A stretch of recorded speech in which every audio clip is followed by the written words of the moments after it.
Video में मैं आपको वो 5 भयानक गलतियां बताऊंगा जो कई काबिल लोग रोज कर रहे हैं, जिसके कारण पैसा उनके पास नहीं है। आप भी चेक करिए और देखिए कहीं जाने अनजाने ये गलतियां आपसे तो नहीं हो रही। इसलिए इस वीडियो को आखिरी तक जरूर देखें। पुअर लोगों की सबसे बड़ी प्रॉब्लम क्या है जानते हैं? वो सुनते भी सब हैं, समझते भी सब हैं, बस करते ही नहीं है। वो आपकी सुनेंगे, ठीक से समझेंगे भी, बस करेंगे नहीं। एक कहानी से समझाता हूं। एक जंगल में नदी के किनारे एक साधु रहते थे। एक दिन उन्हें अपनी कुटिया की ओर जाते समय बहेलिये के जाल में फंसा एक तोता मिला। जाल से निकलने के लिए वह बेइंतहा पंख फड़फड़ा रहा था, अपनी लाल लाल चोंच से जाल को नोच भी रहा था, मगर हाय, वह तो वही का वही फंसा हुआ था। साधु को उस पर दया आ गई। उन्होंने तोते को उस जाल से मुक्त किया और अपने साथ अपनी कुटिया पे ले आए। अब वह साधु रोज उसकी बेहतर जिंदगी के लिए एक बड़ी इंपॉर्टेंट सीख उसे देते रहे कि देख बेटा तोते, शिकारी आएगा, जाल बिछाएगा, दाना डालेगा, मगर तू फंसना मत।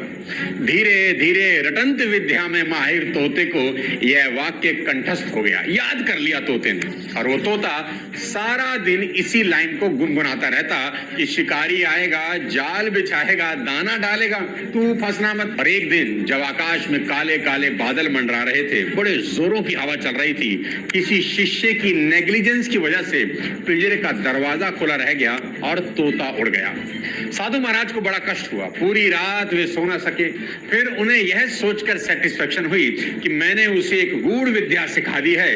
उसे याद करके फिर वह कभी अपनी जिंदगी दांव पर लगाकर कष्ट नहीं उठाएगा। दूसरे दिन सुबह जब वो साधु नदी में स्नान करने जा रहे थे, उस वक्त रास्ते में उन्हें अपने पालतू तोते की आवाज सुनाई दी। वह उन्हीं का सिखाया पाठ दोहरा रहा था कि शिकारी आएगा, जाल बिछाएगा, दाना डालेगा, तू फंसना मत। अब साधु खुश होकर उधर ही मुड़ गए जिधर से आवाज आ रही थी। पास जाकर देखा तो उनका मन असीम वेदना से भर गया। उनको बड़ा दुख हुआ।